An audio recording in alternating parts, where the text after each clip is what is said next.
Sud Radio, les vraies voix qui font bouger la France. Stéphane Soumier avec Bismart, 19h30, 20h. Salut à tous, c'est Bismart sur Sud Radio. Deux aventures, deux entrepreneurs, deux enjeux considérables. On va commencer avec les métaux rares. Enfin, vous le savez, ils sont partout aujourd'hui. Partout dans notre vie digitale et dans notre vie électronique. Eh ben, on va commencer comme ça. Vous allez voir comment Serge Kimball, il les récupère, enfin, on pourrait presque dire, il les extrait en France, ces métaux rares. C'est parti. On repart, les amis, on repart avec... Alors, moi, quand je lis ça, mais tout de suite, je bondis de joie. Donc, Serge Kimball est avec nous, PDG de WeCycling. Tout à fait. Avec 3 E, Serge. Oui, avec 3 E, parce que... vous allez me dire pourquoi, mais oui, pourquoi? Parce que c'est l'acronyme de déchets électriques et électroniques en anglais. Waste of Equipment Electric and Electronic. D'accord. Et donc, c'est un petit jeu avec recycling, parce que vous faites du recyclage. Alors, seule entreprise au monde. Alors donc vous êtes installé en Normandie, je voudrais pas dire de bêtises. Oui, à côté de Fécamp. Oui. Voilà, à côté de Fécamp. 90 personnes, 20 millions d'euros de chiffre d'affaires, c'est ça à peu près Alors, sur l'ensemble des structures, oui, c'est ce qu'on fait. Oui. Seule entreprise au monde à faire ce que vous faites en matière de récupération de métaux rares. Alors, il y a plusieurs sociétés qui font de la récupération de métaux rares. Nous, on a la particularité de le faire uniquement à partir de déchets. Et ça, on est effectivement les seuls à le faire, oui. Il faut bien comprendre un déchet, parce qu'au début, moi, j'avais pas saisi. C'est pas ce que font beaucoup d'entreprises, et notamment l'économie sociale et solidaire est très efficace là-dessus, sur je récupère le portable et j'en extrais. Non. Ouais, on va un petit vous, peu c'est sur de la boue. Allez-y, racontez un petit peu ce que vous faites. En fait, dans de nombreux déchets qui sont issus de la production d'éoliennes, d'équipements électriques et électroniques, de produits pharmaceutiques, l'utilisation de métaux rares est commune. Donc, on va retrouver ces métaux dans ces déchets. Et, tout le but était d'essayer de les extraire, de les séparer les uns des autres, parce qu'un métal n'est jamais seul présent dans ces matières, et de les purifier jusqu'à avoir de la matière tout à fait noble, comme on peut la retrouver sous son état naturel. Donc pour bien comprendre, processus de fabrication d'une usine qui va fabriquer, je sais pas quoi, avec des métaux rares, il y a en fait dans l'ensemble de ce qu'elle évacue, c'est ça? Elle peut pas. Exactement. On n'est pas comme avec, enfin c'est l'image des diamantaires d'Anvers là où la moindre poussière en fait est récupérée et analysée. Non, c'est pas comme ça que ça se passe en fait dans l'industrie. C'est pas tout à fait comme ça que ça se passe dans l'industrie. C'est souvent des matières qui se retrouvent diluées dans des flux qui sont souvent, enfin qui étaient en tout cas jusqu'à maintenant détruites. Donc c'était de la matière qui était totalement perdue, qu'on retrouvait peut-être dans les incinérateurs ou en centre d'enfouissement. Donc, et vous en récupérez des tonnes? Alors il y a des tonnes de déchets à l'entrée. Maintenant, la matière qu'on va extraire et les métaux qu'on sort, c'est peut-être un dixième du volume entrant. Et ça peut, alors j'en sais rien. Donnez-moi une idée un peu de la masse de ce que vous pouvez récupérer. Exemple, si on prend un industriel de l'industrie pharmaceutique, il va fabriquer des médicaments, il va utiliser des catalyseurs pour que la réaction se synthétise et que le médicament se forme. Et ces catalyseurs-là, si on prend des gros industriels allemands avec lesquels on travaille par exemple en ce moment, il va générer une vingtaine de tonnes de catalyseurs de tout type qui vont contenir de l'argent, du ruthénium, du rhodium, tout un tas de métaux qui pourront vous paraître un peu barbares, mais, j'adore, mais qui ont une fonctionnalité essentielle dans la fabrication de ce médicament. Eh bien, eux achetaient en permanence de la matière pour avoir leur processus de fabrication. Et maintenant, avec eux, on a réussi à créer une boucle quasi fermée qui permet de régénérer ce catalyseur. Dans l'évacuation de l'ensemble de leur processus de production, vous récupérez, Tout à fait. De quoi redémarrer le cycle. Exactement. Avec toujours un appoint. Oui, forcément, parce qu'il faut qu'il en reste un petit peu sur le médicament quand même. Pas forcément, parce qu'en fait, l'élément est un catalyseur. Donc il n'est pas dans la composition besoin de la réaction chimique, en fait. Exactement. Donc on peut le régénérer. Il n'y a pas besoin d'être dans le médicament.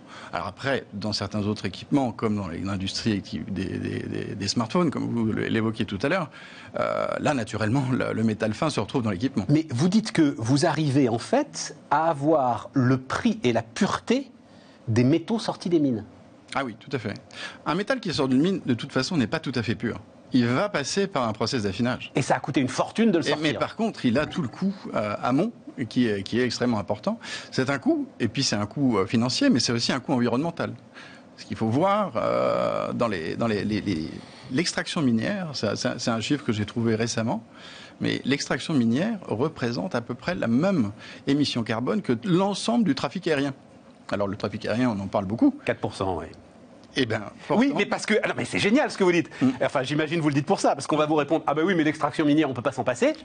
Eh bien non. Eh ben si, on peut s'en passer. Pardon. Plouf, plouf, on recommence. Eh ben l'extraction minière, on peut pas s'en passer. Eh ben si. Eh bien tout à fait. Alors, grâce naturellement, on le fait de moindre mesure par rapport au monde de l'extraction minière, qui représente des milliers, des centaines de milliers de tonnes. Mais on a une solution et on espère naturellement à terme... vous dites, alors, il y a énormément de choses qui me fascinent, moi, autour de ce que vous faites, Serge.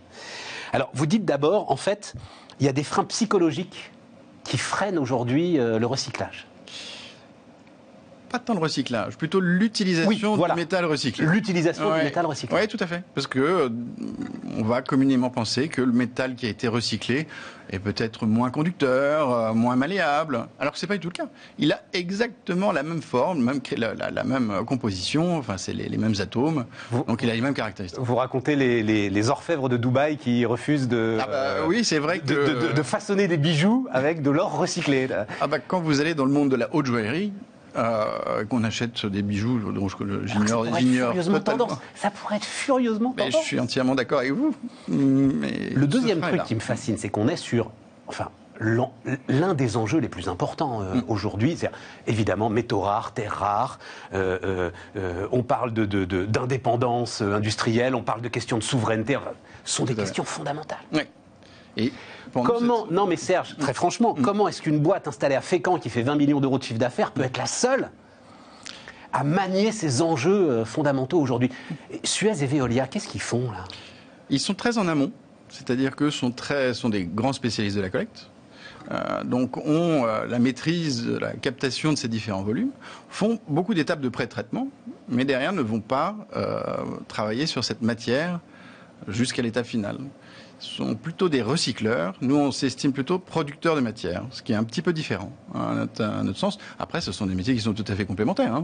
On a absolument besoin de gens qui vont capter les différents déchets à droite et à gauche pour pouvoir nous les livrer. Enfin, devant ces enjeux, aujourd'hui, je ne comprends pas qu'un industriel investisse pas massivement.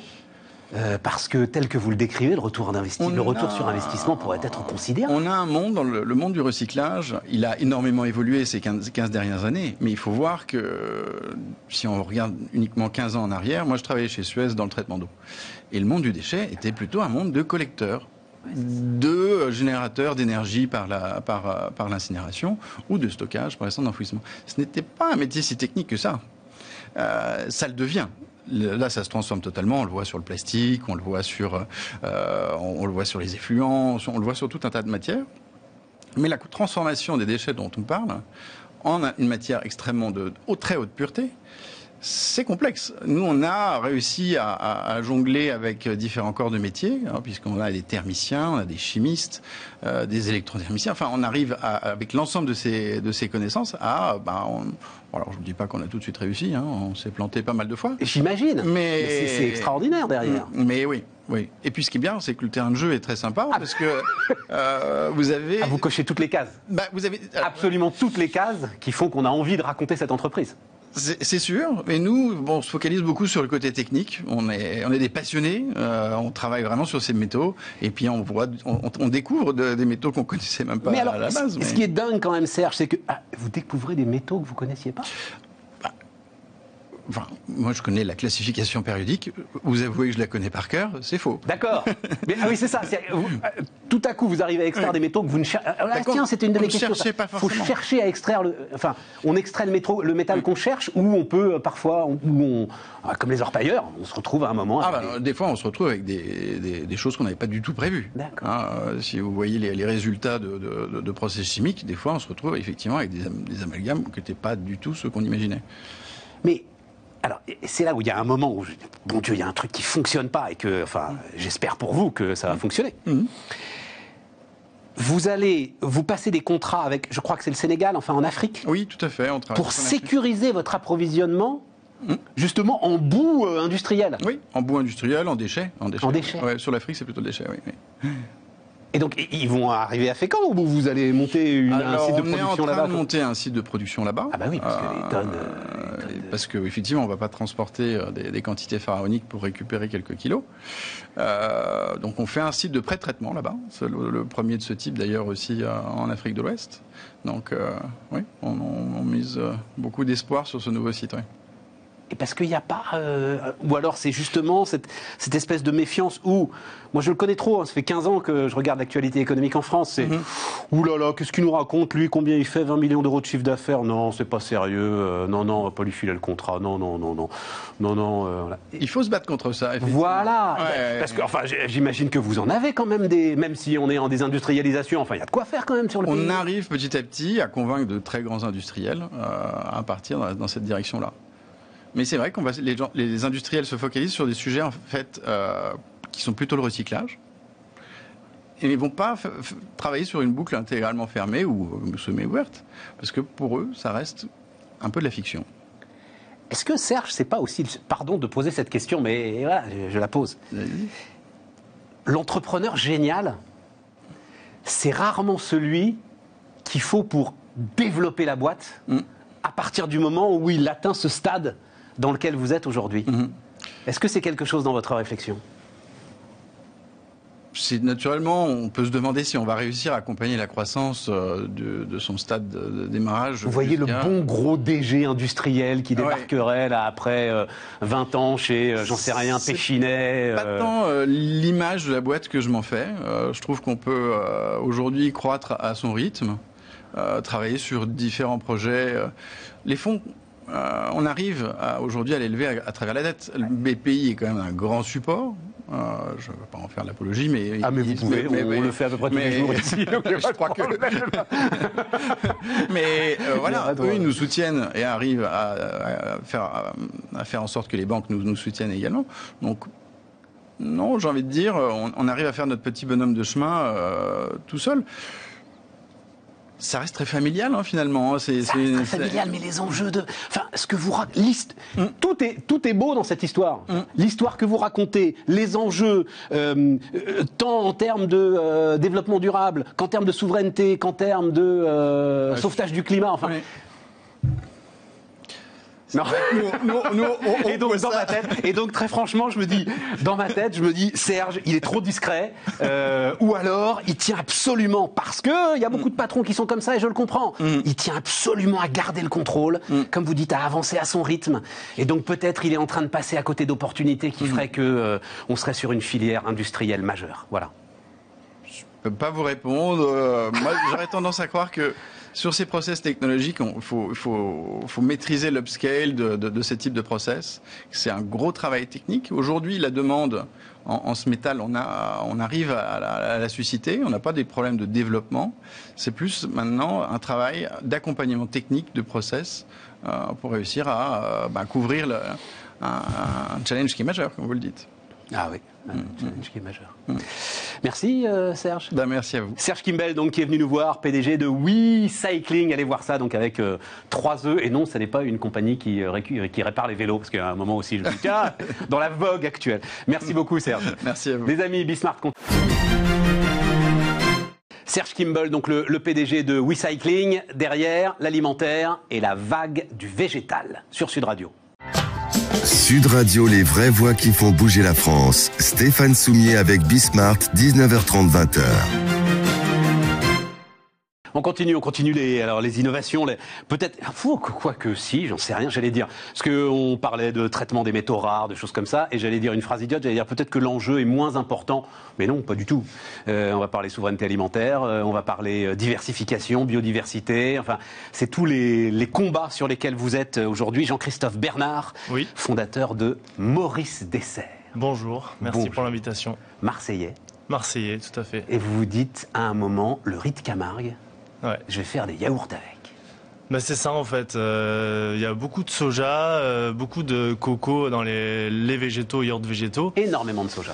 Et il n'y a pas beaucoup de riz, alors qu'en fait le riz, c'est naturellement un épaississant en fait. Et du coup, on s'est dit, tiens, ça pourrait peut-être marcher pour faire quelque chose autour du riz de Camargue. C'est à 100 km de chez nous, on va essayer de le faire. Ouais. Et donc, c'est quoi 2017 ? Voilà, en fait, on démarre en... Un atelier de 20... Je vais goûter en même temps quand même. Ouais. Hein. Donc là, ça, c'est du fromage blanc ? C'est un momage blanc, parce qu'on n'a pas le droit de l'appeler fromage blanc. Eh oui, sans déconner. Oui, c'est parce qu'il n'y a pas de lait. Parce qu'il n'y a pas de lait, donc il y a certaines appellations qui sont protégées en fait, donc comme yaourt, fromage blanc, etc. Et crème. Et donc, et là, donc c'est un fromage blanc végétal. C'est incroyable. Donc, alors, on va en parler. Il y a de la coco dedans. Je suis pas fan, donc voilà. Mais la texture, l'onctuosité, c'est incroyable. C'est assez dingue, ouais. En fait, du coup, on part du riz. En fait, c'est pareil. Nous, à la base, on fait une crème de riz. Donc, on broie du riz, on le transforme en lait de riz, ensuite on le fermente. Et ça, c'est ce fromage blanc, mais on rajoute un petit peu de lait de coco. Et c'est vrai que c'est assez magique parce que ça donne une texture plus onctueuse, mais tout en restant très peu gras parce qu'on en met un tout petit peu. Voilà, nous, il va falloir le remplacer. Hein. En fait, si ils sont à Lyon, j'allais dire pas très très loin. Tu parles le parisien. Le patron de la marque Bjorg, qu'on connaît tous, hein. Ouais. Qui est venu m'expliquer ça. Alors d'abord, effectivement, tu as raison, il faut absolument diversifier les sources de protéines végétales, hein, c'est ça le sujet. Ça. Ouais. Et il me dit, attention, le lait de coco va être ce qu'a été l'huile de palme. C'est vrai que c'est le risque, parce que c'est les mêmes endroits hein, où c'est cultivé, et ça a les mêmes propriétés en fait, puisque l'huile de palme va épaissir le Nutella, et épais grâce à l'huile de palme, qui reste une huile qui est à température ambiante et dure en fait. Ouais, voilà, c'est ça. L'huile de coco, c'est exactement la même chose. Si vous achetez de l'huile de coco en magasin, elle est dure, c'est comme du beurre. Après, vous le fondez à 37 degrés. Donc là, il va falloir faire attention. Il va pas falloir déforester. Il va falloir avoir des sources équitables. Donc nous, tout de suite, et tu peux faire le même fromage blanc, enfin le momage là, sans huile de coco, ou ça reste indispensable aujourd'hui dans la... Aujourd'hui, c'est indispensable si on veut pas mettre d'additifs. Voilà, c'est ça. Nous, on veut pas mettre d'additifs, donc on pourrait mettre des additifs et avoir quelque chose de texturé. Nous, on a décidé de partir 100% naturel, et donc c'est vrai que c'est la crème de coco, le lait de coco qui nous permet ça. Qu'est-ce qui alors je sais pas, j'en sais rien. Tu avais des amis qui plantaient du riz en Camargue et qui n'arrivaient pas à écouler leur stock. Qu'est-ce qui fait qu'à un moment on se dit il faut s'occuper du riz en Camargue? Non, pas du tout. C'est juste que moi j'étais blasé du soja en fait. Il y avait beaucoup de soja depuis des 30 ans à peu près. Et moi j'ai 37 ans, donc c'est pas depuis 30 ans que j'en consomme, mais c'est vrai que c'était toujours la même chose. Nourri au lait de soja. Non, mais c'était toujours la même chose. Un goût assez fort. Et on se rendait compte qu'en fait ça devenait clivant en fait. Enfin, au bout d'un moment, je pense qu'il y a un plafond de verre. Et tu sentais cette lame de fond du végétal qui arrivait? Moi, j'ai travaillé chez Danone pendant 7 ans, donc à l'époque, c'était pas du tout. Ils n'avaient pas encore acheté une grosse entreprise sur le végétal, mais c'est vrai que je sentais que ça venait et il fallait diversifier. Et si on voulait amener des nouveaux consommateurs, il fallait faire des choses plus gourmandes, quoi. Et on s'est dit, riz de Camargue, c'est plutôt neutre en goût, puisqu'on a du riz au lait, c'est un dessert, donc c'est doux, c'est neutre. Ouais, donc ça va sûrement marcher en yaourt, quoi. Ouais, c'est magnifique. Absolument magnifique. Donc, et maintenant, alors parce qu'au départ, donc 2017, atelier de 25 mètres carrés, et maintenant c'est 100 tonnes par an que... Voilà, c'est ça. En fait, on a commencé tout petit, on savait pas, on a vraiment testé le marché, on a vraiment fait lean startup, quoi. Voir 100 tonnes, ouais, bon après c'est rien pour Danone. Comment ça, c'est rien, mais enfin, parce que la Camargue, c'est pas... Ouais. Là, c'est pas le Vietnam non plus, c'est-à-dire que à un moment, le riz, il y a de quoi faire. Oui, largement. Il y a de quoi faire. Il n'y a pas de quoi faire 100 000 tonnes, mais il y a de quoi faire des milliers de tonnes, puisqu'il y a quand même 10 000 tonnes de riz bio en Camargue. Ouais. Et tu vas faire quoi? Tu vas faire à un moment, je pensais, il va y avoir le momage et tu vas avoir des riz particuliers, c'est-à-dire tu vas aller faire. Non, nous l'idée c'est la vraiment, Camargue. tu vois, quand tu disais tout à l'heure notre impact environnemental, nous l'idée c'est de valoriser les ressources locales. Donc on a commencé avec le riz. Donc Moraes, donc riz en anglais bien sûr, et du coup riz de Camargue, c'est à côté de chez nous.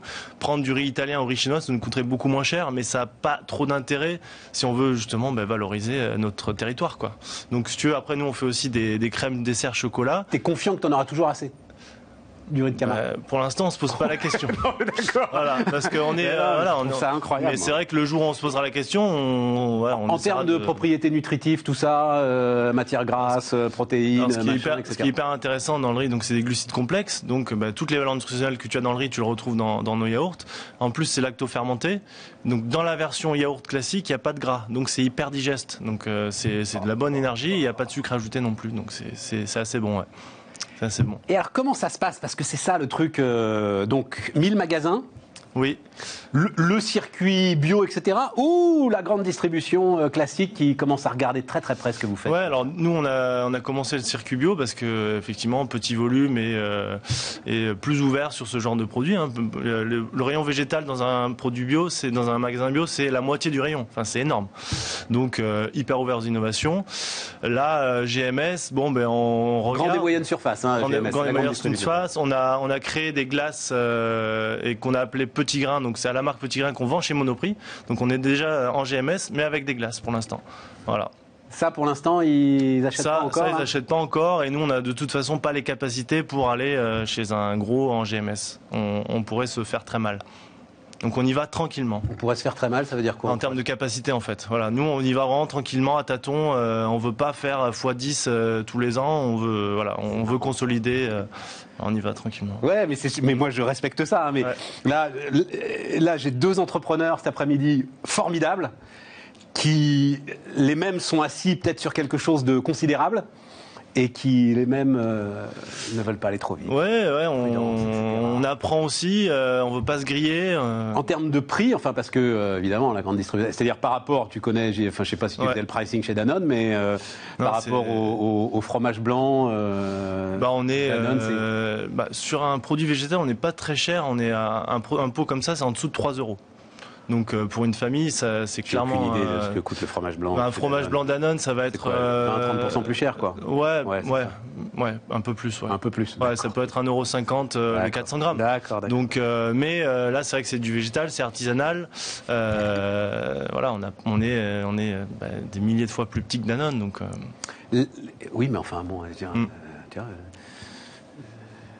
Augustin Paluel-Marmont, que j'ai rencontré il y a 10 ans, disait la même chose. Et puis à un moment, Danone a fait le chèque, quoi. Voilà. Donc, d'ailleurs, c'est pas ce que je te souhaite, parce que l'histoire continue sans toi et c'est pas génial. Voilà, c'est ça. Mais on n'en est pas là. On n'en est pas là. C'est la lame de fond du végétal dont je voulais parler avec toi. C'est vraiment quelque chose qui va démarrer, protéiforme, la viande végétale, le fromage végétal. La viande végétale explose, hein, donc je vais rien t'apprendre. Les yaourts végétaux explosent puisque maintenant toutes les marques s'y mettent. Hein. Yoplait lance sa gamme panier de Yoplait végétal. Enfin, tout le monde lance sa petite gamme végétale pour. C'est un peu le bio d'il y a 5 ans en fait. On va lancer le côté végétal de notre marque Danette, etc. Donc oui, clairement. Enfin, c'est parce que c'est en croissance et que les gens font de plus en plus attention. Il y a aussi des intolérances alimentaires. Hein. C'est pas que environnemental. Il y a des gens qui n'arrivent pas ou qui se rendent compte qu'ils digèrent de plus en plus mal le lait. Donc c'est aussi pour ça que les gens s'y mettent. Et parce qu'on veut diversifier notre alimentation et parce qu'on veut aussi se faire du bien à la planète. Donc oui, pour moi c'est une. Non, et c'est là, Jean-Christophe, où tu as parfaitement raison. Il va pas falloir refaire les erreurs. Avec la massification, etc., refaire les erreurs qui ont été faites sur l'alimentation. Ouais, et nous, là, ce qui plaît dans notre marque, c'est le fait qu'on soit petit, qu'on ait des valeurs, et on veut garder ces valeurs-là. Et effectivement, au bout d'un moment, tu es obligé de faire des compromis sur certaines valeurs, et c'est pas ce qu'on veut faire, quoi. Voilà. Les amis, le fromage blanc au riz de Camargue, voilà, c'était sur Bismart. On continue. Tiens, alors, j'allais dire, on va changer d'ambiance. Peut-être pas tant que ça. Vous allez voir. Jean-Christophe Bernard, donc le fondateur de Maurice Dessert. Les amis, on se retrouve demain sur Sud Radio.